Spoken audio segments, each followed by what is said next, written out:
இன்னைக்கு ஏனோக்கினுடைய வாழ்க்கை எனக்கு ஒரு பாடமா இருக்கட்டும். நான் ஏனோக்கை போல தேவனோடு சஞ்சரிக்கிற ஒரு மனிதனாய், தன் காலத்தில் இருக்கிற மனிதர்கள்லாம் கெட்டு போயிருக்கிற ஒரு உலகத்துல, எல்லாரும் தேவனை புறக்கணித்து வாழ்கின்ற ஒரு உலகத்துல, எல்லோரும் தேவனை மறந்து சுகபோகமாய் வாழ்கின்ற ஒரு உலகத்துல, உலக பிரகாரமாய் வாழ்கின்ற ஒரு உலகத்துல, தேவனுக்கென்று ஒரு பக்தி வைராக்கியம் கொண்ட ஒரு மனிதனாக ஏனோக்கு ஆண்டவரை பின்பற்றினதை அவர் ஒருபோதும் மறக்கவே இல்லை.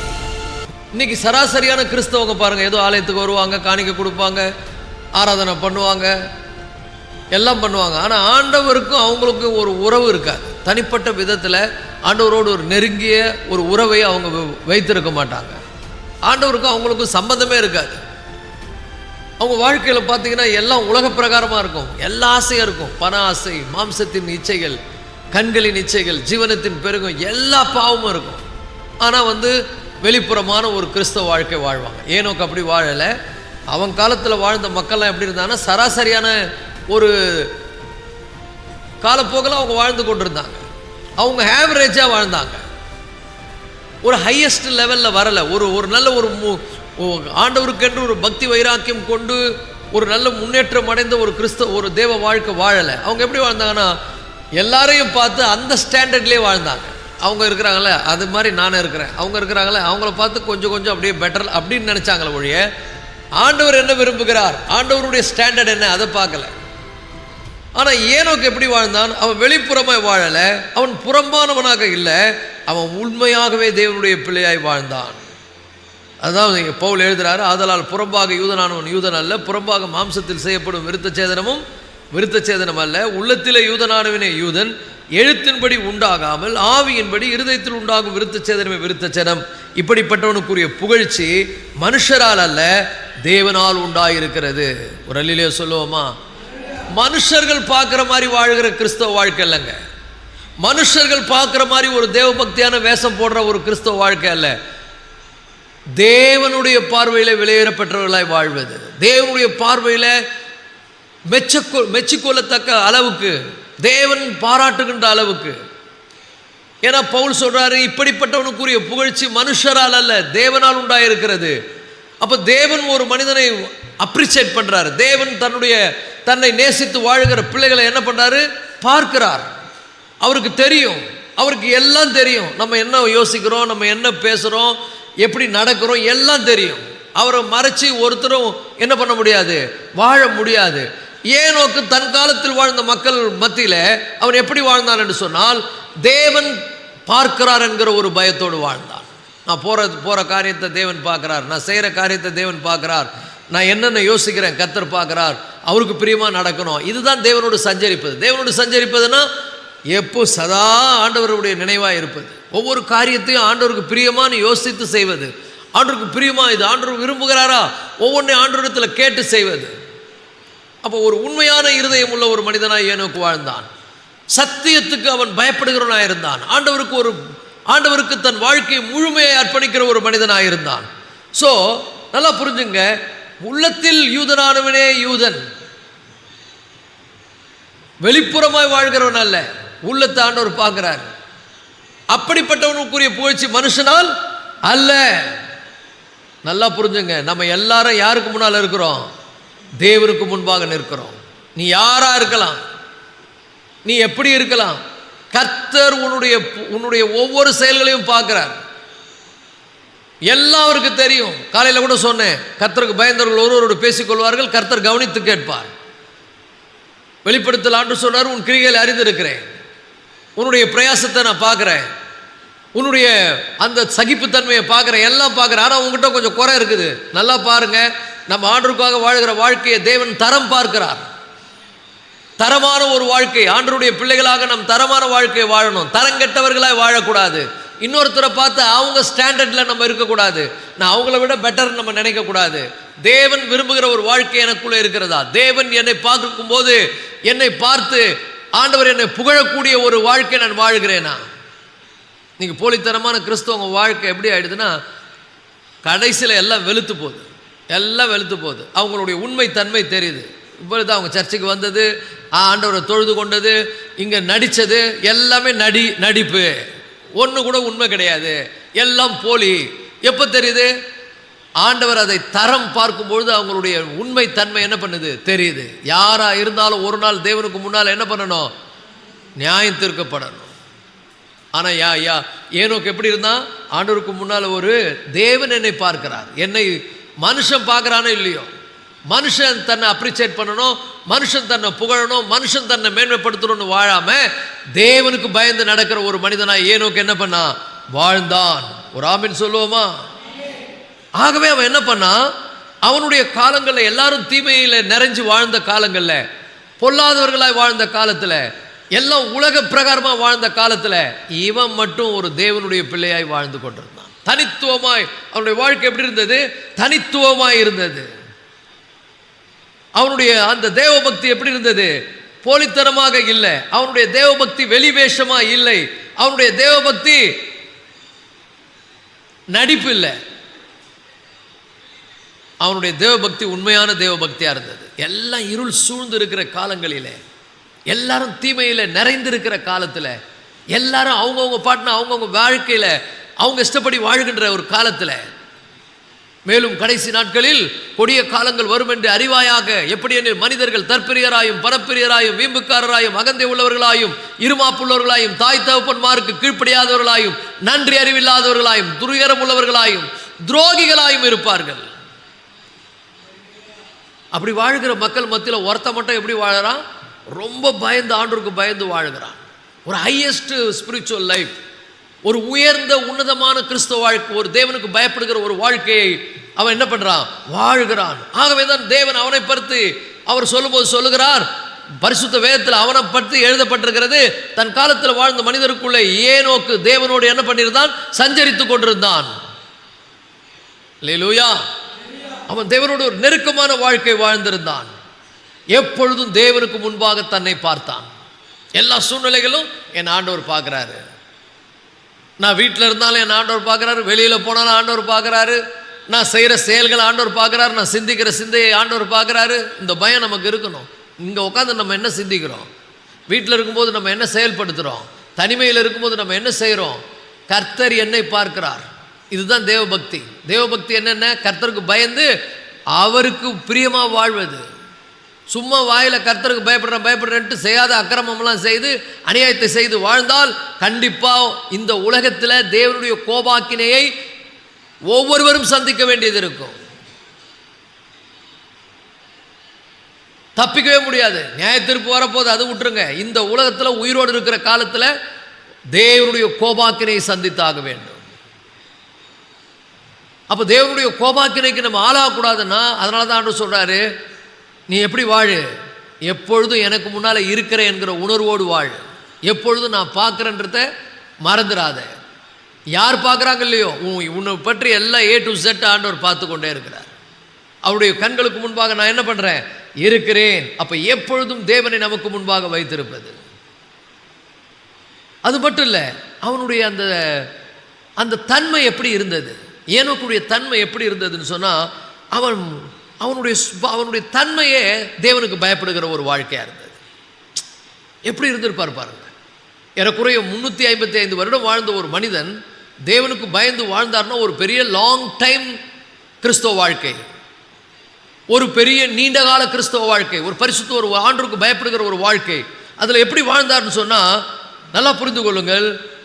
ஒரு ஆவிக்குரிய உயர்ந்த நிலைக்கு அவர் போய்கொண்டே இருக்கிறார்.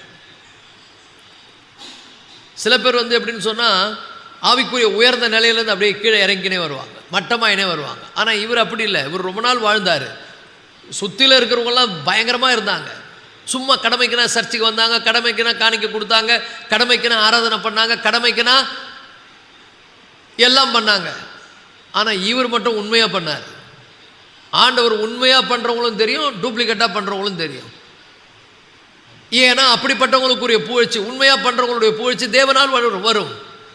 ஏமாத்துறவங்களுக்கு ஆபத்து தான் வரும், பிரச்சனை தான் வரும், போராட்டம் தான் வரும், பல குழப்பத்தில் போய் சிக்கிக்கொள்வது, பலவிதமான சூழ்நிலைகளில் மாட்டிக்கொள்வது. அப்போ நல்லா புரிந்துங்க, ஏனோக்குடைய அந்த சுபாவமே நேச்சுரலான அவருடைய நேச்சுரல் எப்படி இருந்ததுன்னா, எப்பொழுதும் தேவனுக்கு பயப்படுகிற ஒரு மனிதனாக, தேவனை தனக்கு முன்பாக நிறுத்தி இருக்கிற ஒரு மனிதனாக அவன் வாழ்ந்தான். எபிரேயர் 11:5 எபிரேயர் 11:5 எபிரேயருக்கு எழுதின நிருபம் 11ஆம் அதிகாரம் 5ஆம் வசனம் ஏனோக்கை பற்றி வாசிக்கிறோம். விசுவாசத்தினாலே ஏனோக்கு மரணத்தை காணாதபடிக்கு எடுத்துக்கொள்ளப்பட்டான். தேவன் அவனை எடுத்துக்கொண்டபடினால் அவன் காணப்படாமல் போனான். அவன் தேவனுக்கு பிரியமானவன் என்று அவன் எடுத்துக்கொள்ளப்படுவதற்கு முன்னமே சாட்சி பெற்றான். இன்னைக்கு ஆண்டவர் நம்மளை பார்த்து என்ன சாட்சி கொடுப்பார்? நம்ம பர்சனல் லைஃப் ஆண்டவர் பார்க்குறாரு. நம்முடைய தனிப்பட்ட ஜீவியத்தை ஆண்டவர் பார்க்கிறார். நம்முடைய செயல்களை ஆண்டவர் பார்க்கிறார். நம்ம பற்றி ஆண்டவர் என்ன சொல்லுவார்? உங்களை பற்றி உங்கள் வீட்டாண்ட விசாரிச்சா உங்களை பற்றி ரிப்போர்ட் என்ன கிடைக்கும்? மனுஷர்கள் பலவிதமான ரிப்போர்ட் கொடுப்பாங்க, பலவிதமாக உங்களை பற்றி சாட்சி கொடுப்பாங்க. ஆனால் ஆண்டவருடைய சாட்சி மெய்யா இருக்கிறது. இப்போ ஏனோக்கை குறித்து நம்ம பார்க்குறோம். ஏனோக்கை பற்றி நாம் பார்க்கும்போது ஏனோக்கை குறித்து தேவனே சாட்சி கொடுக்கிறார். அவன் எடுத்துக்கொள்ளப்படுவதற்கு முன்பாக தேவனுக்கு பிரியமானவன் என்று முன்னமே என்ன பண்ணான்? சாட்சி பெற்றான். ஒரு ஆமென் சொல்லுவோமா? அவன் எடுத்துக்கொள்ளப்படுவதற்கு முன்பாக தேவனுக்கு பிரியமானவன் என்று என்ன பண்ணான்? சாட்சி பெற்றான். ஒரு அல்லேலூயா சொல்லுங்க. அப்போ நம்மளை ஆண்டவர் கவனிக்கிறார். நம்ம தரம் அவருக்கு தெரியும், நம்முடைய தன்மை அவருக்கு தெரியும், நம்ம சுபாவம் அவருக்கு தெரியும், நம்முடைய குணம் அவருக்கு தெரியும். நம்ம எப்படி நடக்கிறோம் ஆண்டவர் பார்த்து கொண்டே இருக்கிறார். இந்த உலகத்தில் இருக்கிற மனிதனை நான் ஏமாற்றலாம், சபையில் இருக்கிற போதகரை ஏமாற்றலாம், உங்கள் கூட இருக்கக்கூடிய ஆவிக்குரிய தலைவர்களை நீங்கள் ஏமாற்றலாம், எல்லாரும் கண்ணிலையும் மண்ணை தூவலாம். ஆனால் ஆண்டவருடைய கண்ணில் யாரும் மண்ணை தூவ முடியாது. இஸ் வாட்சிங் அவுட். அவர் மார்க் போட்டுக்கிட்டே இருக்கிறாரு. நம்முடைய செயல்களுக்கு ஏற்ற பலன் கண்டிப்பாக நமக்கு கிடைக்கும். இன்னைக்கு ஆண்டவருக்கு உண்மையாக இருந்தால் உண்மை உள்ள மனிதனை ஆண்டவர் ஆசீர்வதிப்பார். உண்மை உள்ள மனிதனை கர்த்தர் பாதுகாப்பார். உண்மை உள்ள மனிதனுக்கு தேவன் உதவி செய்வார். உண்மை இல்லாமல் போலித்தரமாக வாழ்ந்தா நீயே போய் என்ன பண்ணுற? உன் கழுத்தை என்ன பண்ணுற? அறுக்கிறதுக்கு பிசாசுக்கிட்ட கொடுக்குற. பிசாசு உன் கழுத்தை அறுத்துருவான். இந்த உலகம் ஆண்டவரை விட்டு விலகி வாழ்கிற வாழ்க்கை கேரண்டி இல்லாத வாழ்க்கை. ஆண்டவரை விட்டு விலகி வாழ்கிற வாழ்க்கை டேஞ்சரஸ். என்னைக்கு எப்போ என்ன நடக்குன்னு தெரியாது. இன்றைக்கு ஒருவேளை இன்று இரவு மரணம் வந்தால் நம்முடைய நிலைமை என்னவா இருக்கும்? யோசித்து பாருங்கள். ஏன்னா அனித்தியமான ஒரு உலகத்தில் வாழ்கிறோம். எதுவும் இந்த உலகத்தில் நிரந்தரம் அல்ல. ஒரே ஒருவர் தான் நிரந்தரம், ஆண்டவர். அவருக்காக நம்ம வாழ்வோமானால் அதற்கான பலனை நாம் நிச்சயம் பெறுவோம். நான் ஆண்டவருக்காக வாழாம போலித்தனமான ஒரு வாழ்க்கை வாழ்வேனானால், வேஷம் போடுவேனானால், ஒரு நாள் என்னுடைய வேஷம் என்ன பண்ணும்? கலையும். ஒரு நாள் என்னுடைய தன்மையை ஆண்டவர் வெளிப்படுத்துவார். ஆனால் பாருங்க, ஒரு போலித்தனமான ஒரு வாழ்க்கையை ஏனோக்கு வாழலை, ஆண்டவருக்கு உண்மையாக வாழ்ந்தான். மற்றவங்க ஏனோக்கை பற்றி சாட்சி கொடுத்தாங்களோ இல்லையோ, தேவன் அவனை குறித்து சாட்சி கொடுத்தார். என்ன கொடுக்கிறார்? எனக்கு பிரியமானவனாயவன் வாழ்ந்தான். பைபிளில் ஏனோக்கை பற்றி கொஞ்சம் தான் சொல்லப்பட்டிருக்குது. ஆனால் ஏனோக்கை பற்றி ஏனோக்கு எழுதின புத்தகமே ஒன்று பெருசாக இருக்குது. ஏனோக்கின் புத்தகமே இருக்குது. அதில் நிறைய சொல்லப்பட்டிருக்கிறது. நல்லா புரிந்து கொள்ளுங்கள். ஏனோக்கு எப்படி வாழ்ந்திருந்தான்? எடுத்துக்கொள்ளப்படுவதற்கு முன்னால் அவனை பார்த்து தேவன் சாட்சி கொடுக்கிறார், இவன் எனக்கு பிரியமான பிள்ளை. எல்லாம் எப்படி வாழ்ந்தாங்க? போலித்தனமான ஒரு தேவபக்தி வேஷத்தை தரித்து கொண்டிருந்தாங்க. சும்மா சர்ச்சுக்கு வருது, சும்மா காணி கொடுக்கறது, சும்மா உதட்ட அளவில் ஆண்டவரை இப்போ தேடுறது, சும்மா அப்படியே கிறிஸ்தவ மாதிரி ஆக்ட் பண்ணுறது. ஆனால் வாழ்க்கை ஃபுல்லாக மோசமான வாழ்க்கை. இதை யாரை நீ ஏமாத்துற? நீ மனுஷனை ஏமாத்தலாம், தேவனை நீ ஏமாற்றவே முடியாது. தேவன் நம்முடைய தரம் பிரிக்கிறவர், தரத்தை பார்க்கிறவர். நல்லா புரிந்து கொள்ளுங்கள். ஒரு சூழ்நிலையை கொண்டு வந்து அப்படி வச்சார்னா நம்ம தரம் நமக்கு தெரிஞ்சிடும். தேவனுடைய பிள்ளைகளே, தேவனை ஒரு நாளும் ஒருத்தரும் வஞ்சிக்க முடியாது, ஏமாற்ற முடியாது. நம்ம என்ன விதைக்கிறோமோ அதை கண்டிப்பாக என்ன பண்ணுவோம்? அறுப்போம். ஏனோக்கை பற்றி சொல்கிறார், அவன் எடுத்துக்கொள்ளப்படுறதுக்கு முன்னால் தேவனுக்கு பிரியமானவன் என்று என்ன பண்ணானா? சாட்சி பெற்றான். அதே எபிரேயர் 11ஆம் அதிகாரத்தில் 13ஆம் வசனத்தை வாசிக்கிறேன், கவனிங்க. 13ஆம் வசனத்தில், இவர்கள் எல்லோரும் வாக்குத்தத்தம் பண்ணப்பட்டவளை அடையாமல் தூரத்தில் அவைகளை கண்டு நம்பி அணைத்து கொண்டு பூமியிலே தங்களை அந்நியரும் பரதேசிகளும் என்று அறிக்கையிட்டு விசுவாசத்தோடே மரித்தார்கள். இந்த உலகத்தில் இருந்தாங்க, ஆனால் உலக ஆசையே கிடையாது. உலகத்தில் இருந்தாங்க, இந்த உலகத்தின் மேலே மோகமே கிடையாது. இந்த உலகம் அவங்கள என்ன பண்ணலை? மயக்கலை. இந்த உலகம் அவங்கள கவரலை. இந்த உலகம் அவங்கள ஏமாத்தலை. இந்த உலகத்துக்கு அவங்க ஏமாந்து போல, அவங்க ஆண்டவரை முன்ன நிறுத்தினாங்க. ஏன்னா அவங்களுக்கு தெரிஞ்சு போச்சு, ஒரு நாள் இந்த உலகத்தை விட்டு நான் போகிறேன், இந்த உலகம் எனக்கு நிரந்தரம் அல்ல, எனக்குன்னு ஒரு நிரந்தரமான ஒரு இடம் இருக்குது, நான் அங்கே போகிறேன். அப்போது அந்த நிரந்தரமான இடத்துக்கு நான் போனோம்னா இந்த உலகத்தில் இருக்கக்கூடிய நிரந்தரமற்ற காரியங்களால நான் ஏமாந்து போக கூடாது. ஒரு ஆமென் சொல்லுவோமா? இந்த உலகத்தில் இருக்கிற எதுவும் நமக்கு நிரந்தரமானது அல்ல. இந்த நிரந்தரமற்ற உலகத்தில் நமக்கு எல்லா ஆண்டவர் கொடுப்பாரு. ஆனால் அது மேலே நம்பிக்கை வச்சிடக்கூடாது, அதை கடவுளாக்கிடக்கூடாது, அது மேலே ஆசை வைக்கக்கூடாது. இந்த உலகம் நம்மளை கவர்ந்து இழுக்கும். இந்த உலகத்தில் என்ன பாவம், இச்சைகள், அருவருப்பான காரியங்கள் எல்லாம் நிறைஞ்சிருக்குது. இன்னைக்கு போதா குறைக்கு ஸ்மார்ட் ஃபோன் கையிலே கொடுத்தாச்சு பிசாசுக்கு. அப்போ எல்லாம் என்னென்ன அருவருப்பான காரியங்களையும் அப்படியே இழுக்குது நம்மளை. அதனால் கண்ட்ரோல் பண்ண முடியலை. அப்படியே உலகம் அதனுடைய காரியங்கள் நம்மளை இழுத்து தள்ளுது. பாவ இச்சைகள் நம்ம வந்து இழுக்குது. பாவம் செய்வதற்கு மனுஷன் என்ன பண்ணுறான்? விரும்புகிறான். ஆனால் இவங்க எப்படி இருந்தாங்கன்னா, இந்த பூமியில் அந்நியர்களும் பரதேசிகளும் இவர்கள் எல்லோரும் வாக்குத்தத்தம் பண்ணப்பட்டவைகளை அடையாமல் தூரத்திலே அவைகளை கண்டு they had a vision. அவங்களுக்கு ஒரு தரிசனம் இருந்தது. என்ன? நான் நிரந்தரமற்ற உலகத்தில் வாழுறேன், கண்டிப்பாக ஒரு நாள் இந்த உலகத்தை விட்டு நான் போகிறேன். இன்னும் சொல்ல போனால் நம்மளை விட அதிகமாக வாழ்ந்தவங்க, 300 வருஷம் 350 வருஷம் 500 வருஷம்னு வாழ்ந்தவங்க, இப்போயாவது மனுஷன் 100 வருஷம் தாண்டதே கஷ்டம். அப்போ நம்ம அவங்கள விட ரொம்ப உஷாராக இருக்கணுமே. நம்ம என்ன நினைக்கிறோம்? நிரந்தரமாக இங்கே இருப்போம்னு நினைக்கிறோம். இந்த உலகத்தில் நம்ம நிரந்தரமாக இருக்க போகிறதில்ல. இந்த உலகம் நம்முடைய நிரந்தரம் அல்ல. இதை பார்க்கலும் மேலான ஒரு காரியத்தை ஆண்டவர் நமக்காக ஆயத்தம் பண்ணி வைத்திருக்கிறார். அப்போ இந்த உலகத்தில் நம்ம இருந்தாலும் இந்த உலகத்துக்கு சார்ந்து வாழக்கூடாது. எப்போ பாரு அருவருப்பான காரியங்களை செய்கிறதும், அருவருப்பான காரியங்களை பேசுவதும், அருவருப்பான காரியங்களை பார்ப்பதும், அருவருப்பான காரியங்களை சிந்திப்பதும் கர்த்தருடைய பிள்ளைகளுக்கு அது தகுதி அல்ல. கர்த்தருடைய பிள்ளைங்க எப்படிப்பட்டவங்களா இருக்கணும்? அவர் பரிசுத்தர், ஆகையால் நீங்களும் உங்கள் நடக்கைகள் எல்லாவற்றிலும் எப்படி இருங்க? பரிசுத்தமாக இருங்கள். அப்போ பரிசுத்தமாக இருக்கணும்னா வெறும் வாயில் பரிசுத்தம் பரிசுத்தம் சொல்லிட்டு அசுத்தமான வாழ்க்கை வாழ்வதில்லை. எல்லா பாவ காரியங்களையும் ஆண்டவருக்கு முன்னால் அறிக்கை செய்து அழுது கண்ணீர் விட்டு, ஆண்டவரே இந்த உலகத்தில் எனக்கு எல்லாமே நீங்கள் தான். ஒரு ஆமென் சொல்லுவோமா? எனக்கு எல்லாமே நீங்கள் தான். இந்த உலகம் எனக்கு நிரந்தரம் அல்ல. ஒரு நாள் இந்த உலகத்தை விட்டு நான் வர வேண்டியது இருக்கும். அப்போ என்னை நித்தியத்தில் ஏற்றுக்கொள்வதற்கு நான் தகுதி உள்ளவனாக இருக்கணும்னா இந்த உலக ஆசைகள், மாம்சத்தின் இச்சைகள், கண்களின் இச்சைகள், ஜீவனத்தின் பெருமைகள் பிசாசு உண்டாக்கி வைத்திருக்கிறான். இதெல்லாம் பிசாசு இந்த உலகத்தில் சிஸ்டத்தையே மாற்றி வச்சிருக்கிறான். இதெல்லாம் பண்ணணும், இதெல்லாம் பண்ணாதான் நீ வந்து ஒரு மனுஷன். இது கூட இல்லைன்னா நீ ஒரு மனுஷனா? உலகத்தில் இருக்கும்போது எல்லாத்தையும் என்ஜாய் பண்ணு, எல்லாத்தையும் பாரு, எல்லாத்தையும் செய். ஆனால் ஆண்டவர் சொல்கிறாரு, அப்படி வாழாத. நீ தேவனுடைய பிள்ளை.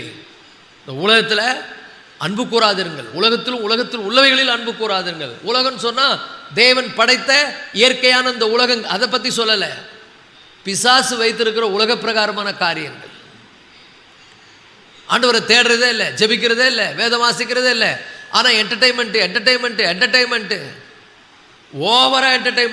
ஓவரான ஒரு அதிகப்படியான காலத்தை வேஸ்ட் பண்ணுவது, கர்த்தரை தேடுவதே இல்லை.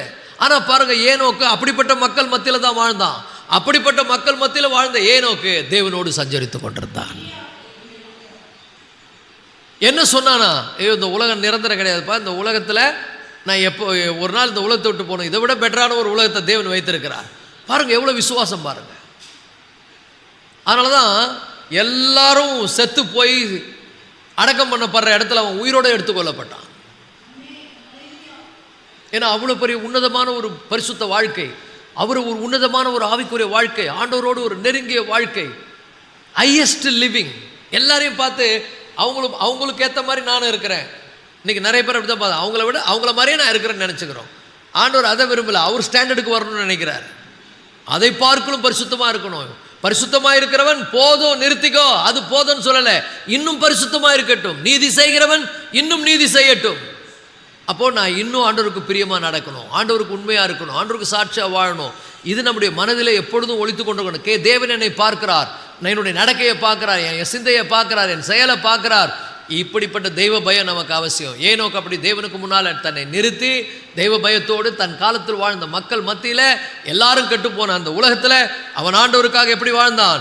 ஒரு பியூரான கிறிஸ்தவ, ஒரு தேவ பக்தி உள்ள மனிதனா என்ன பண்ணா? வாழ்ந்தான். தன்னை எப்படி நினச்சிக்கனா? ஒரு ஒரு ஒரு பரதேசின்னு நினச்சிக்கனா. பரதேசி என்னன்னு அர்த்தம்னா, நல்லா புரிஞ்சுங்க, பரதேசி என்பது என்னன்னா எதுவும் அவனுக்கு சொந்தம் கிடையாது. எல்லாம் ஆண்டவர் கொடுக்குறாரு, எல்லாம் இருக்குது, எல்லாம் இருக்குது. ஆனால் இது எதுவும் எனக்கு சொந்தம் கிடையாது. ஒரு நாள் இதெல்லாம் நான் விட்டுட்டு என்ன பண்ணுவேன்? நித்திய வாழ்வுக்கு போக போகிறேன். இதெல்லாம் இருக்கட்டும், ஆனால் இது மேலே எனக்கு பற்று கிடையாது, இது என்ன ஆசை கிடையாது. அவன் வந்து ஒரு பிரயாணியாக இருந்தான். ஒரு பிரயாணத்தில் போகிறவன் என்ன பண்ணுவான்? ஒவ்வொரு இடத்தையும் பார்ப்பான், அதெல்லாம் அங்கே இருக்கக்கூடியதெல்லாம் ரசிப்பான், ஆனால் அங்கேயே இருக்க மாட்டான், கடந்து போயிட்டே இருப்பான். அப்போ இந்த உலகத்தில் கடவுள் நம்ம கொடுக்குற அத்தனையும் நம்ம வந்து பார்க்கலாம், அதை அனுபவிக்கலாம், எல்லாம் பண்ணலாம். ஆனால் அதை பெருசாக எடுத்துக்கூடாது. அது என்னுடைய ஆவிக்குரிய வாழ்க்கையை கெடுக்கூடாது, அது என் ஜெப வாழ்க்கையை கெடுக்கூடாது, அது என்னை கர்த்தரை தேடுறதுக்கு இடரலாக இருக்கக்கூடாது. அதை இருக்கட்டும். இன்னைக்கு என்ன நடக்குது? கையில் செல்போன் வந்த உடனே ஜெப வாழ்க்கை குறைஞ்சிருது, கையில் கொஞ்சம் பணம் வந்த உடனே பக்தி குறைஞ்சிருது, கல்யாணம் ஆன உடனே எல்லாம் குறைஞ்சிருது, குழந்தைங்க பிறந்த உடனே இன்னும் குறைஞ்சிருது. ஆனால் இவனை பாருங்க, இவன் வாழ்க்கை டிஃப்ரெண்ட். ஏனோக்கினுடைய வாழ்க்கையை பார்த்தீங்கன்னா ஒரு தரமான ஆவிக்குரிய ஒரு நல்ல ஒரு வாழ்க்கை என்ன பண்ண ஏனோக்கு வாழ்ந்தான். இந்த பூமியிலே தன்னை பரதேசியும் அந்நியரும், I am a foreigner, I am not belongs to this world. அதைத்தான் ஆண்டவர் சொல்றார், நீங்க உலகத்தில் இருந்தாலும் உலகத்துக்குரியவர்கள் அல்ல. இந்த உலகம் எல்லாம் செய்யும், அது கெட்ட வார்த்தை பேசும், கெட்டதை பார்க்கும், கெட்டதை யோசிக்கும், கெட்ட மாதிரி நடக்கும். ஆனால் நான் அப்படி கிடையாது. நான் இந்த உலகத்தோடு ஒத்து போவே மாட்டேன். இந்த உலகம் அது செய்துக்கிட்டோம், உலக மனிதர்கள் அவங்க வாழட்டும், அப்படி அவங்க வாழற மாதிரி நான் வாழ மாட்டேன். நான் different walk, my walk is a different walk, my talk is a different talk, my looking is a different looking. எல்லாம் பார்த்து ஆச்சரியப்படுவாங்க, ஏன் நீங்கள் இப்படி வாழறீங்க, நீங்கள் என்ன வித்தியாசமாக இருக்கிறீங்க, நீங்கள் எப்படி இப்படி இருக்கிறீங்க. இந்த உலகம் பார்க்கும்போது நான் சொல்லுவேன், ஏன்னா இந்த உலகத்தில் இருந்தாலும் நான் இந்த உலகத்துக்குரியவன் அல்ல. ஹல்லேலூயா. இந்த பூமியில் நான் அந்நியனும் பரதேசியுமா இருக்கிறேன். எல்லா ஆண்டவர் எனக்கு கொடுப்பாரு, ஆனால் எதுவும் எனக்கு சொந்தம் கிடையாது. எனக்கு யாரு? ஆண்டவர் தான். ஸோ அந்த ஒரு ஹையஸ்ட் ஸ்பிரிச்சுவல் லைஃப் நீங்கள் ஆண்டவர் எதிர்பார்க்கிற வாழ்க்கைன்னு ஒரு உயர்ந்த உன்னதமான ஒரு ஆவிக்குரிய வாழ்க்கை, அது நமக்கு அவசியம். ஏனோக்கின் காலத்தில் வாழ்ந்தவங்க எப்படி வாழ்ந்தாங்க? எப்படியோ வாழ்ந்தாங்க. ஆனால் ஏனோக்கு எப்படி வாழ்ந்தாரு? தன்னை ஒரு அந்நியனும் பரதேசியும் என்று அறிக்கை செய்து தேவனுக்கு பிரியமான வாழ்க்கை, இந்த உலகத்தில் தேவனுக்கு பிரியமாய் வாழ்வதை அவன் முக்கியத்துவம் கொண்டான். அதில் வந்து கவனம் செலுத்தினான். அவனுடைய ஒவ்வொரு அடியும், வாழ்க்கையினுடைய ஒவ்வொரு நடத்தையும் பார்த்தீங்கன்னா ஆண்டவருக்கு பிரியமாக வாழ்வதே அவனுடைய குறிக்கோளாக இருந்தது. ஆண்டவரையே அவன் ஃபோக்கஸ் பண்ணி வாழ்ந்தான். அவனுக்கு அவ்வளோ தெய்வ பயம் இருந்தது.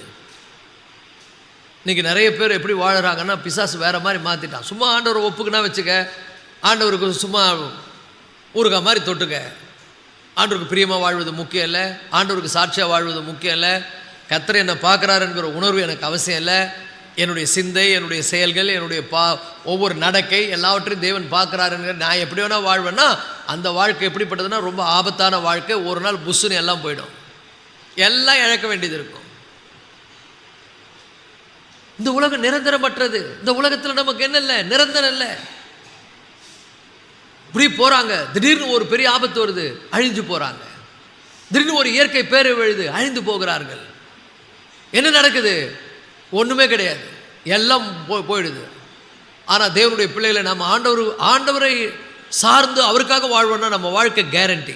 நம்ம வாழ்க்கை ஒரு அற்புதமான வாழ்க்கையாக இருக்குது. தேவன் நம்மை நடத்துகிறத நம்ம பார்க்க முடியும். நம்முடைய அடிகள் தேவனால் என்ன பண்ணப்பட்டிருக்கோம்? உறுதிப்படுத்தப்பட்டிருக்கோம். அப்போ ஆண்டவர் எதிர்பார்ப்பது என்ன?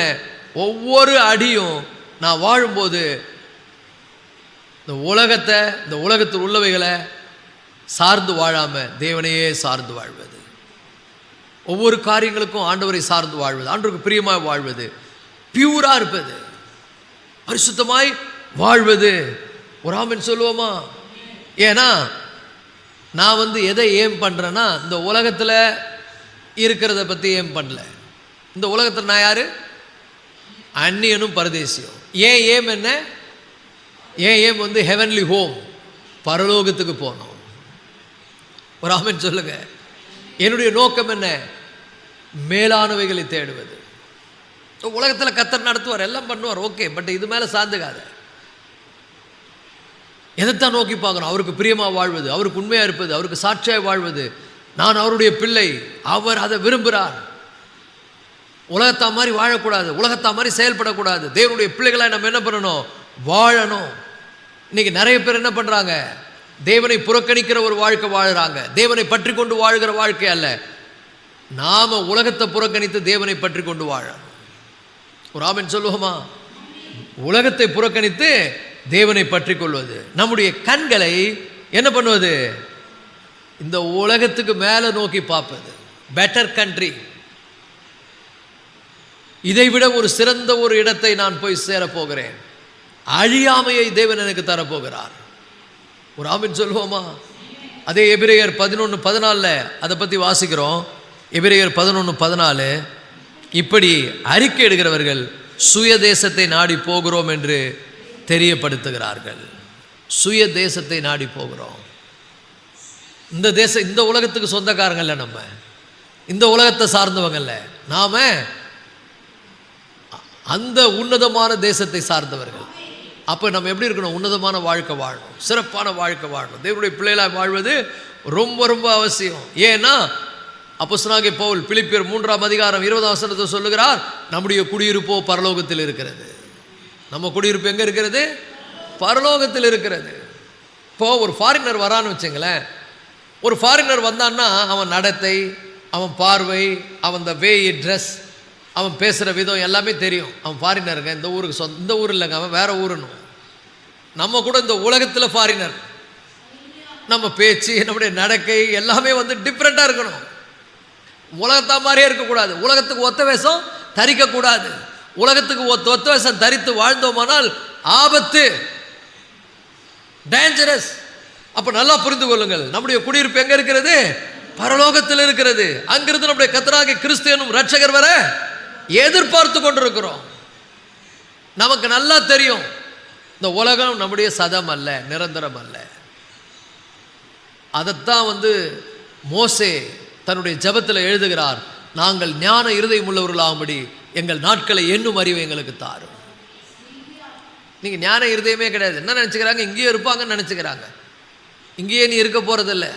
சீக்கிரம் இந்த உலகத்தை விட்டு நம்ம போக போகிறோம். மரணம் வருகிறது. மரணம் வருதோ இல்லையோ, இயேசு வருகிறார்.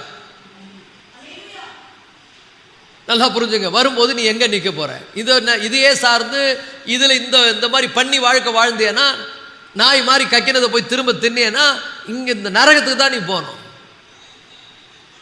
நீ யாராக இருந்தாலும் சரி, நீ எவ்வளோ பெரிய ஆளாக இருந்தாலும் சரி, இன்னைக்கு உலகமே பெருசு நினச்சிக்கணும், உலகம்தான் முக்கியம், உலக பிரகாரமாக வாழ்ந்தேன்னா நல்லா புரிந்து கொள்ளுங்கள், மரணம் ரொம்ப தூரம் இல்லை. மரணம் ரொம்ப நெருக்கத்தில் இருக்குது. ஒரு அனித்தியமான உலகத்தில் இருக்கிறோம். எப்போ என்ன நடக்குன்னு தெரியாது. மரணம் வரும்போது அதான்ப்பா ஒரு அருமையான பாட்டை பாடுறாங்க. வருவாய் தருணம் இதுவே, அழைக்கிறாரே வல்ல ஆண்டவர் இயேசுவண்டை, கட்டின வீடும் நிலம் பொருளும் கண்டிடும் உற்றார் உறவினரும். அங்கே அந்த லைனில் வருது, மரணம் ஒரு நாள் சந்திக்குமே மறவாதே உன் இரட்சகரை.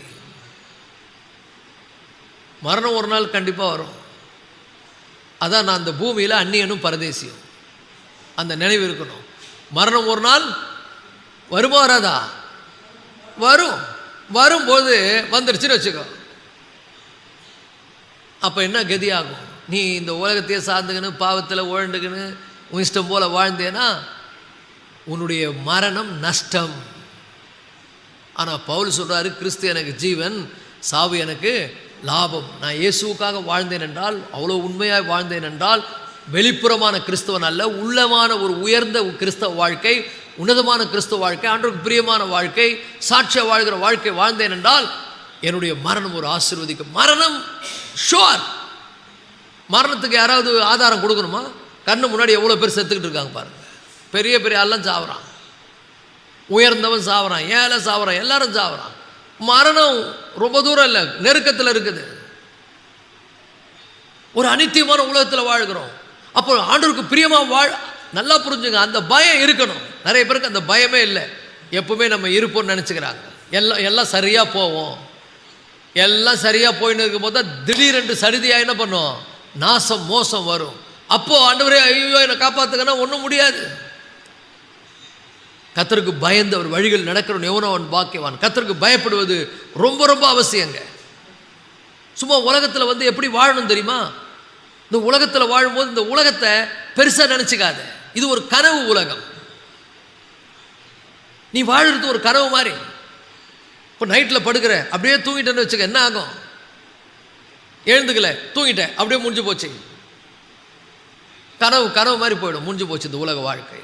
இப்போ இந்த உலகத்தில் ஒரு பயபக்தி இருக்கணும்னா தேவனை சந்திக்க வேண்டிய சூழ்நிலை வரும், தேவனுக்கு பதில் சொல்ல வேண்டிய சூழ்நிலை வரும். நான் இந்த உலகத்தில் ரொம்ப நாள் இருக்க போகிறதில்ல, கண்டிப்பாக மரணம் என்னை சந்திக்கும். அப்போ நான் தேவனுக்கு பதில் சொல்லி ஆகணும். நான் இன்னைக்கு இங்கே செய்கிற செயல்கள் எல்லாம் ஆண்டவர் பார்த்து கொண்டிருக்கிறார், யாருமே தப்பிக்க முடியாது, எல்லாம் அவருக்கு பதில் சொல்லணுமே. அப்போ அவருக்கு பயந்து வாழ்கிற வாழ்க்கை அவசியம். இன்னைக்கு எத்தனை பேர் வாழ்கிறாங்க, எவ்வளோ பிரசங்கத்தை கேட்குறாங்க, ஒன்றும் இல்லை, அப்படி கேட்டுட்டு அப்படி போகும்போது தொட்டு போட்டு போய் உலக பிரகாரம் வாழ்வாங்க. அவங்க என்ன நினச்சிக்கிறாங்க, இப்படியே உலகம் நடக்கும்னு நினச்சிக்கிறாங்க, இப்படியே போவோம். கண்டிப்பாக போவாது. I am sure you have to answer to God. You are answerable to God. தேவனுக்கு நீ பதில் சொல்லி ஆக வேண்டும். ஒரு பேர் அழிவு வருவதற்கு முன்பாக, ஏனோக்கு பாருங்க, பேர் அழிவு வருது, ஒரு பெரிய ஆபத்து காலம் வருது, அதை பற்றி அவன் தீர்க்கதரிசனமாக கூட சொல்லுகிறான். ஆனால் பாருங்க, அந்த அழிவு வருவதற்கு முன்னாலேயே தேவன் அவனை எடுத்துக்கொள்ளுகிறார். இன்னைக்கு சொல்லுகிறேன் கர்த்தருடைய பிள்ளைகளை, ஆண்டவருக்கு பிரியமாக வாழ்வது தான் ரொம்ப முக்கியம், சாட்சியாக வாழ்வது தான் முக்கியம். இந்த உலகத்தில் உள்ளதெல்லாம் பெருசாக நினச்சிக்காத. இந்த உலகத்தில் உள்ளதெல்லாம் ஒரு கனவு மாதிரி முடிஞ்சிடும். இந்த உலகத்தில் உள்ளதெல்லாம் அப்படியே போய்டும், நம்மளை விட்டுரும். நான் நித்தியத்தில் போய் ஆண்டவருக்கு முன்னால் நிற்கும் போது என்ன பதில் சொல்லுவேன் என்கிற ஒரு பயம் நமக்கு இருக்கணும். எல்லாம் அப்படியே காலப்போக்கில் அப்படியே நடக்கும், எல்லாம் தானாக நடக்கும்னு நினைக்காத, நடக்கவே நடக்காது. ஞான இருதயம் அவசியம். நாங்கள் ஞான இருதயம் உள்ளவர்களாகும்படி எங்கள் நாட்களை என்னும் அறிவை எங்களுக்கு தாரும். 1 கொரிந்தியர் 7ஆம் அதிகாரத்தில் எப்படி இந்த உலகத்தில் ஜீவிக்கணும்னு அப்போஸ்தலனாகிய பவுல் சொல்லுகிறார். 1 கொரிந்தியர் 7ஆம் அதிகாரம் 29 31 வரைக்கும், 7 29 31. மேலும் சகோதரரே, நான் உங்களுக்கு சொல்லுகிறது என்னவெனில், இனி வரும் காலம் குறுகினதானபடியால் மனைவிகள் உள்ளவர்கள் மனைவிகள் இல்லாதவர்கள் போலவும். இனி வரும் காலம் ரொம்ப டேஞ்சரஸான காலமாக இருக்க போகுது. மனைவிகள் உள்ளவர்கள் மனைவிகள் இல்லாதவர்கள் போலவும், அழுகிறவர்கள் அழாதவர்கள் போலவும், சந்தோஷப்படுகிறவர்கள் சந்தோஷப்படாதவர்கள் போலவும், கொள்ளுகிறவர்கள் கொள்ளாதவர்கள் போலவும், இவ்வுலகத்தை அனுபவிக்கிறவர்கள், இந்த உலகத்தை அனுபவிக்கிறவர்கள் அதை தகாத விதமாய் அனுபவியாதவர்களாகவும். தப்பா உலகத்தால் வாழாத,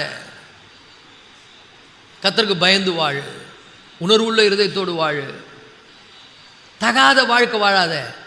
நமக்கு ஆண்டவர் சொல்லுகிறார், இந்த உலகத்தை அனுபவிக்கிறவர்கள் அதை தகாத விதமாய் அனுபவியாதவர்கள் போலும் இருக்க வேண்டும். இவ்வுலகத்தின் வேஷம் என்ன பண்ணுகிறது?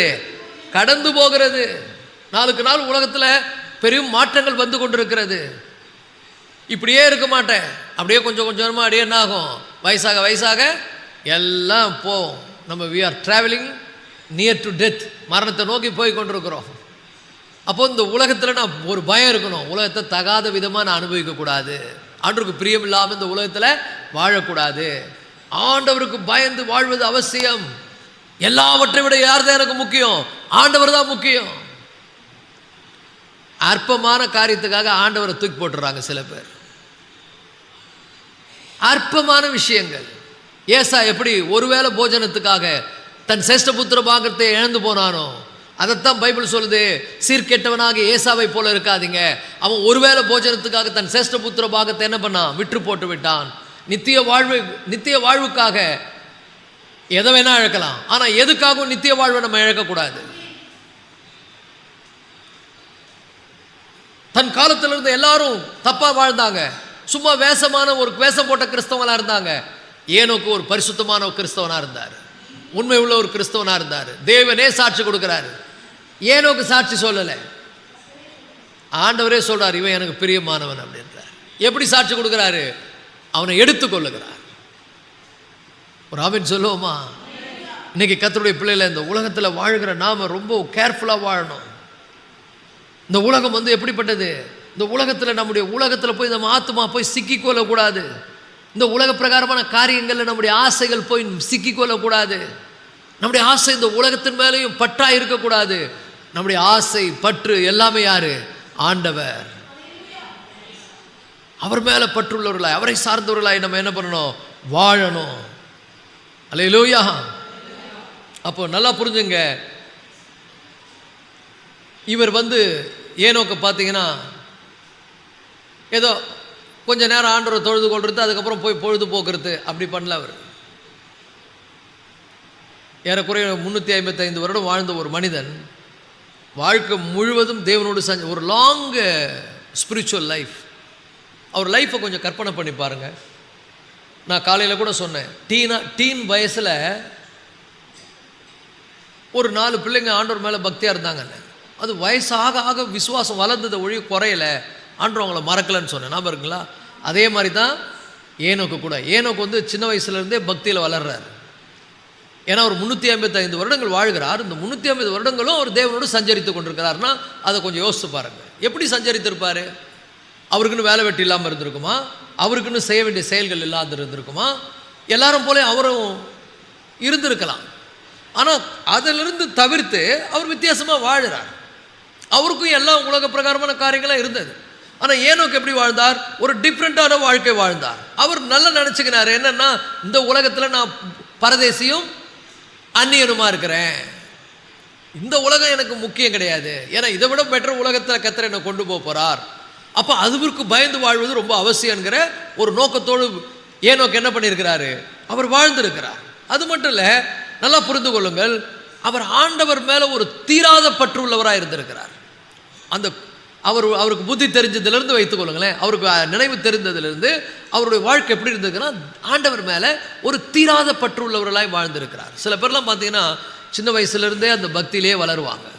அவங்க வளர வளர அவங்களுக்குள்ள அந்த பக்தியும் வளர்ந்து கொண்டே இருக்கும், விசுவாசம் வளர்ந்து கொண்டே இருக்கும், ஜெப வாழ்க்கை வளர்ந்து கொண்டே இருக்கும். இதுதான் ஒரு தரமான ஆவிக்குரிய வாழ்க்கை. சில பேர் அப்படி கிடையாது. நல்ல சில காலங்களில் பக்தியாக இருப்பாங்க, கொஞ்சம் பணம் பொருள் சுகங்கள்லாம் கிடைச்ச உடனே அப்படியே டவுன் ஆகிடுவாங்க, அப்படியே கீழே போயிடுவாங்க. ஆனால் ஏனோக்குடைய வாழ்க்கையில் பார்த்தீங்கன்னா அப்படி கிடையாது. ஏனோக்கு எப்படி வாழ்ந்திருக்கிறார்னா, அவருக்கு அறிவு தெரிஞ்சதுலேருந்து பார்த்தீங்கன்னா அவர் பக்தியில் பெருகி கொண்டே இருந்திருக்கிறார். Day by day increasing in a spiritual life. ஒரு ஆவிக்குரிய வாழ்க்கையில் அவர் எப்படி வளர்ந்திருக்கிறார்? அப்படியே ஸ்டெப் பை ஸ்டெப்பாக வளர்ந்திருக்கிறார். அது எப்படி இருந்திருக்கும் பாருங்க, நல்லா புரிஞ்சுங்க. உலகத்தை விட்டுட்டு வந்தாதாங்க ஆவிக்குரிய போஷிப்பு நமக்கு நடக்கும்.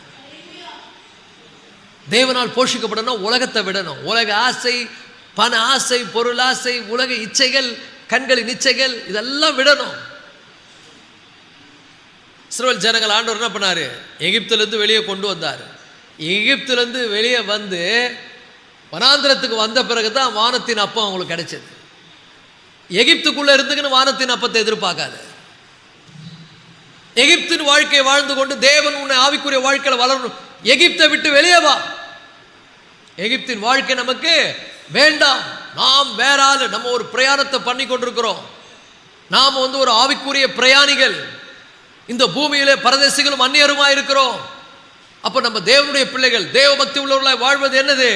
ரொம்ப ரொம்ப அவசியம். அல்லேலூயா. இந்த உலக பிரகாரமான காரியங்களுக்கு இருதயத்தை காலி செய். உலகத்திற்கு இடத்தை கொடுக்காத இருதயத்தில். ஆத்தும நேசருக்கு இருதயத்தில் இடம் கொடு. அவர் உன்னில் நிறைந்து இருக்கட்டும். ஒரு ஆமென் சொல்லுவோமா? அல்லேலூயா.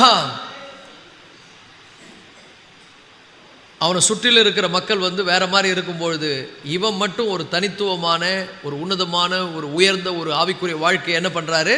ஏனோக்கு என்ன பண்றாரு? வாழ்கிறார். ஏன்னா அவருடைய மனசுல என்னன்னா, ஆண்டவர் என்னை பார்க்கிறார், ஆண்டவர் என்னுடைய செயல்களை கவனிக்கிறார், ஆண்டவர். அப்போ ஒவ்வொன்றையும் அவர் ஆண்டவருக்கு பயந்து அவர் என்ன பண்றாரு? வாழ்கிறார். அப்போ நல்லா புரிஞ்சுங்க, ஒரு உண்மையான ஆவிக்குரிய வாழ்க்கை என்ன தெரியுமா? உலகத்தை விட்டு பிரிந்து ஆண்டவரோடு நெருக்கமாக இருப்பது. உலகத்துக்கும் தேவனுக்கும் நீங்கள் ஒன்றா இருக்க முடியாது. உலகத்துக்கு சிநேகிதனாக இருக்க விரும்புகிற எவனும் தேவனுக்கு பகைங்கனாக இருக்க நான். ஸோ உலக பிரகாரம் நல்லா புரிஞ்சுங்க. இந்த உலகத்தில் சாத்தான் பயங்கரமான சிஸ்டத்தை உண்டாக்கிட்டான்.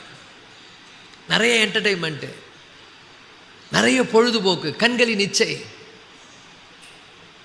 நிறைய பேர் ஜெப வாழ்க்கையே செத்து போச்சு, ஜெப வாழ்க்கை போச்சு.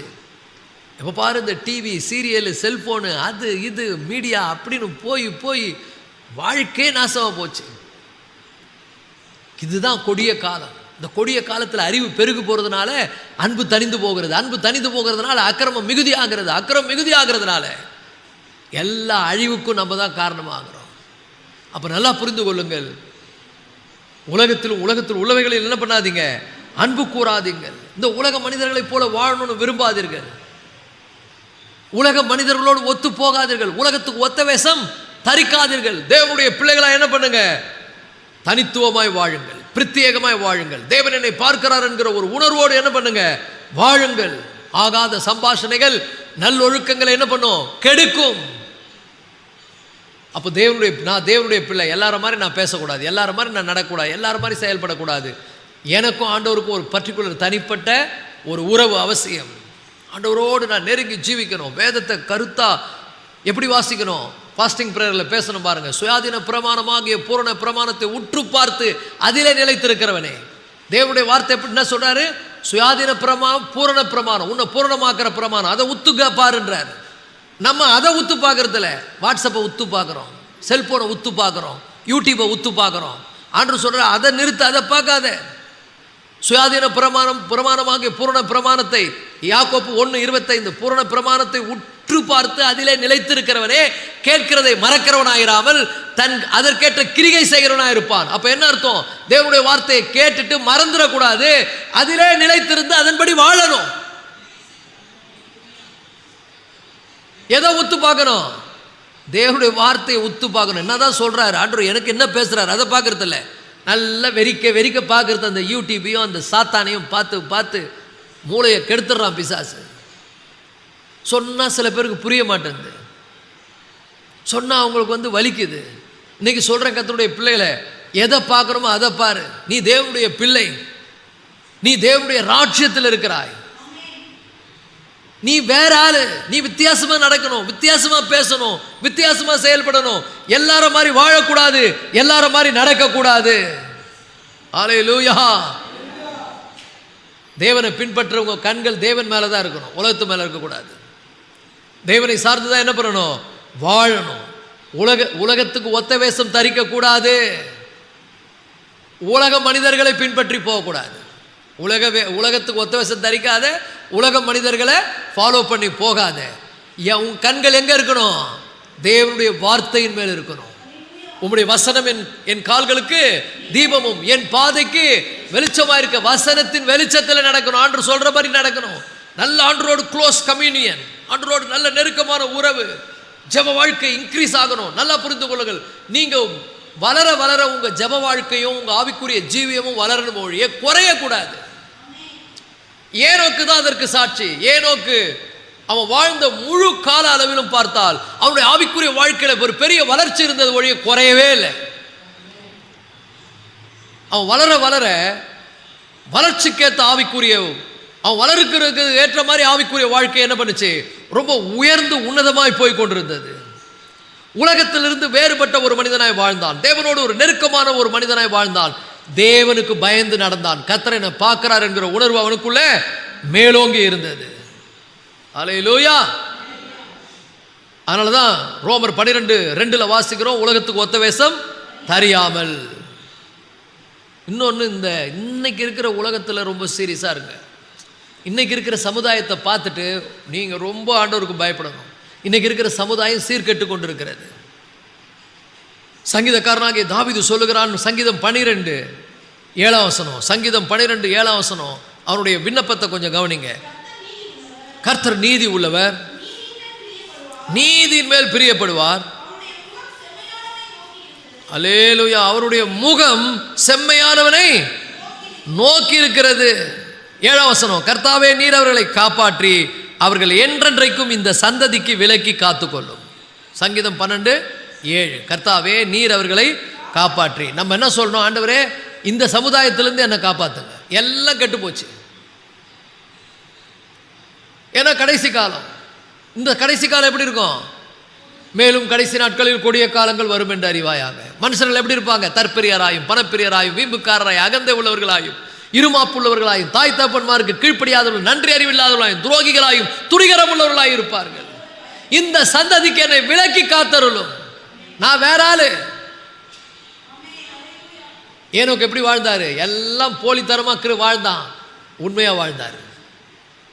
தேவனே சாட்சி கொடுக்கிறார். இன்னைக்கு நம்மளை பார்த்து ஆண்டவர் என்ன சொல்லுவாரு, கஷ்டப்படும் போது ஒரு நோய் வந்துட்டோம், அப்படியே துடிச்சிருவோம், ஆண்டவரே குணமாக்குங்க, ஆண்டவரே என்ன நல்லா ஆக்குங்க. ஒரு கொடிய நோய் வந்துருச்சு, டாக்டர் சொல்கிறார் இதுக்கு மருந்தே கிடையாது, நீ சாவ தான் போராட்டார்னு வச்சுக்க. அன்னைக்கு அழுவோம் பாருங்க, கத்தி கதறி அப்படியே எல்லாத்தையும் மறந்துடுவோம், ஆண்டவரே பற்றிக்குவோம். ஆனால் இன்னைக்கு கொஞ்சம் நல்ல பணமும் வசதியும் வந்துருச்சுன்னா என்ன பண்ணுறோம்? அப்படியே ஆவிக்குரிய வாழ்க்கையில் டல்லாயிடுறோம். ஆண்டவரை வீட்டை போயிடுறோம், ஆண்டவருக்கு விரோதமாக வாழ்கிறோம். இந்த சந்ததியை பார்க்குறோம், இந்த உலக பிரகாரமான மனிதர்களை பார்க்குறோம், அவங்கள பார்த்து நம்ம என்ன பண்ணுறோம்? அதனால தான் தாவீது ஜெபம் பண்ணுறான், இந்த சந்ததிக்கு என்னை விலக்கி காத்தரணும், இவங்கள மாதிரி நான் வாழக்கூடாது. I must live a different life. நான் ஒரு வித்தியாசமான வாழ்க்கை வாழணும். நீ தேவனுடைய பிள்ளையா இருப்பாயானால் உன்னை குறித்து ஆண்டவர் சாட்சி கொடுக்கிற அளவுக்கு உன் வாழ்க்கை இருக்கணும். நீ உன் பேரை கெடுத்துடக்கூடாது. சாட்சி உள்ள வாழ்க்கை யார் வேணா எப்படி வேணா வாழட்டுங்க, எப்படி வேணா போட்டோம், ஆனால் I am going to live for Christ. நான் ஆண்டவருக்காக என்ன பண்ண போகிறேன்? உண்மையாக வாழ போகிறேன், அவரை கருத்தாய் தேட போகிறேன், அவருக்கு பிரியமாய் வாழ்வதை கவனம் செலுத்த போகிறேன். என்னுடைய இருக்கக்கூடிய சமுதாயத்திற்கு என்னை விலக்கி காக்கும்படி ஆண்டவரிடத்தில் என்ன பண்ண போகிறேன்? ஜெபிக்க போகிறேன். யோசுவா ஒரு பெரிய அறைகூவல் விடுகிறார். 24ஆம் அதிகாரம் யோசுவா 24:15 நீங்களே முடிவு பண்ணீங்கன்றார். நீங்கள் என்ன பண்ண போறீங்கன்னு நீங்களே முடிவு பண்ணீங்க. ஆனால் நான் சொல்கிறேன் உங்களுக்கு, நானும் என் வீட்டாரும் என்றால் கர்த்தரையே சேவிப்போம். அப்படின்னா சேவிப்போம்னா என்ன அர்த்தம்? ஏதோ ஒரு நாளுக்கு சும்மா குட்டி ஜெபம் பண்ணிட்டு படுக்கிறது இல்லைங்க. அவரையே சேவிப்பது, அவருக்காகவே வாழ்வது, அவருடைய சித்தம் செய்வது, அவரை மிக முக்கியமாய் தன் வாழ்க்கையில் கருதுவது, அவருக்காக வாழ்கிறவன் தான் கிறிஸ்தவன். அல்லேலூயா சொல்லாமா? அல்லேலூயா. அப்போ பாருங்க, ஏனோக்கு இந்த அந்த ஊரில் வாழ்ந்த எல்லா மக்களுக்கும் ஒரு சாட்சி உள்ள வாழ்க்கை வாழ்ந்தார். ஒரு ஆமீன் சொல்லுமா? அல்லேலூயா. ஒரு வெளிப்புறமான போலித்தனமான ஒரு ஆவிக்குரிய வாழ்க்கை வாழலை.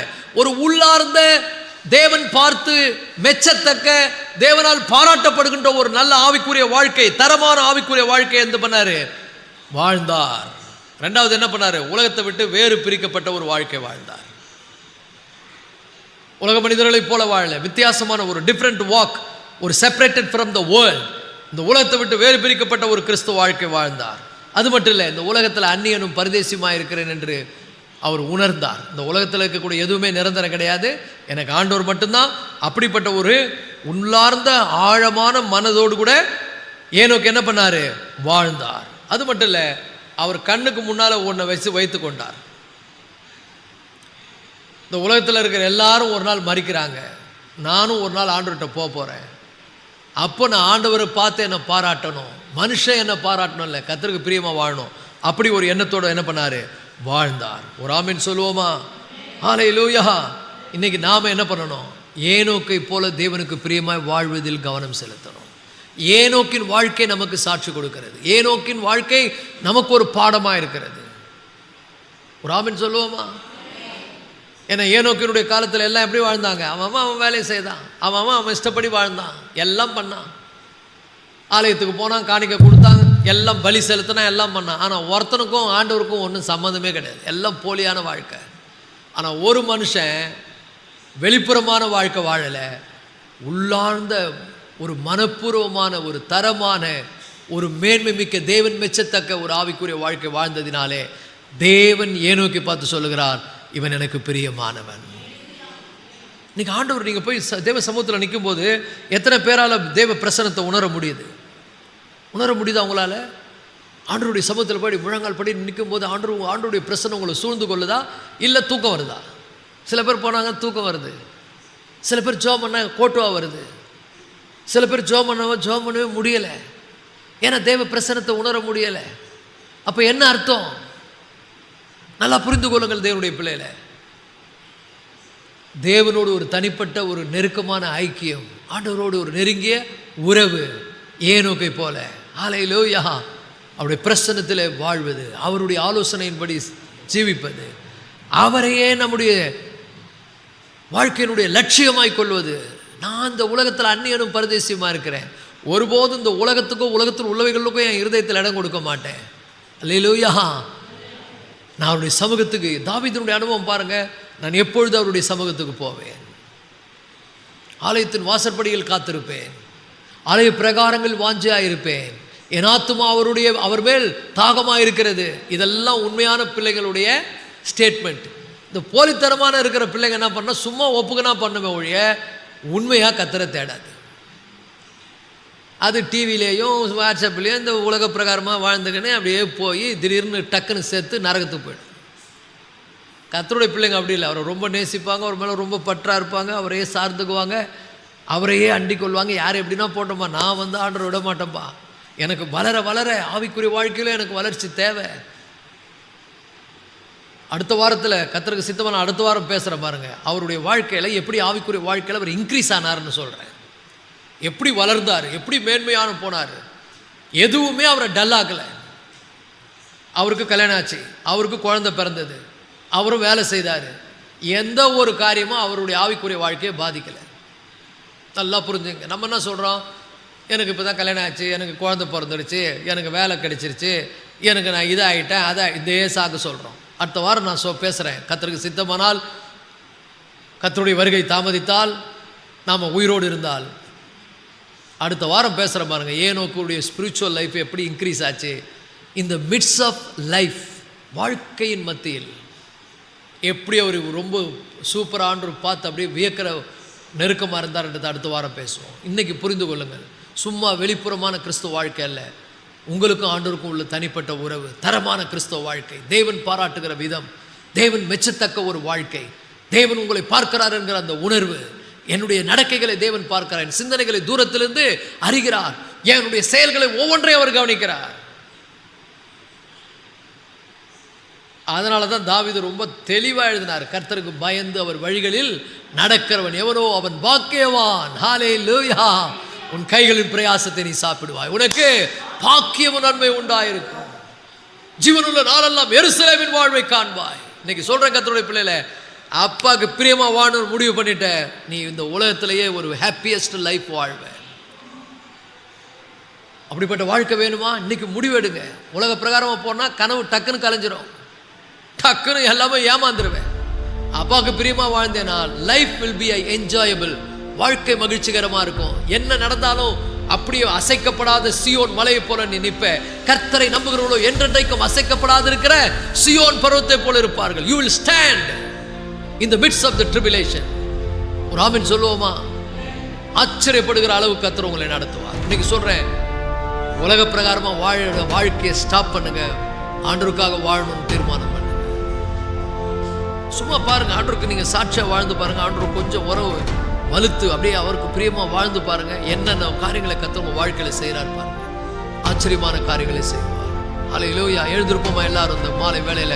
இன்னைக்கு ஏனோக்கினுடைய வாழ்க்கை எனக்கு ஒரு பாடமா இருக்கட்டும். நான் ஏனோக்கை போல தேவனோடு சஞ்சரிக்கிற ஒரு மனிதனாய், தன் காலத்தில் இருக்கிற மனிதர்கள்லாம் கெட்டு போயிருக்கிற ஒரு உலகத்துல, எல்லாரும் தேவனை புறக்கணித்து வாழ்கின்ற ஒரு உலகத்துல, எல்லோரும் தேவனை மறந்து சுகபோகமாய் வாழ்கின்ற ஒரு உலகத்துல, உலக பிரகாரமாய் வாழ்கின்ற ஒரு உலகத்துல, தேவனுக்கென்று ஒரு பக்தி வைராக்கியம் கொண்ட ஒரு மனிதனாக ஏனோக்கு ஆண்டவரை பின்பற்றினதை அவர் ஒருபோதும் மறக்கவே இல்லை.